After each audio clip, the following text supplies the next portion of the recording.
also tell us what warning signs often go unnoticed before a cash crunch actually hits an organization? Yes, the major signal is when a cash crunch is going to hit you, is that you delay on making payments of your electricity bill. Number one, that means you don't have money to pay your electricity bill. You don't have money to pay your credit card bills.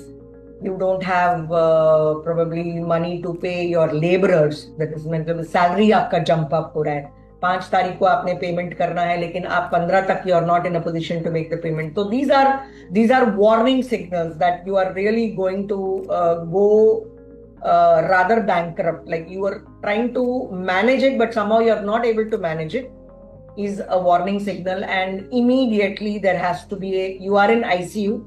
That is what it means at that point in time, and you really need immediate medical attention. So you really need immediate attention to take care. You need to sit onto the drawing board and find out where things are going wrong immediately. Because the moment you are stepping up all these kind of deadlines, it is a warning sign.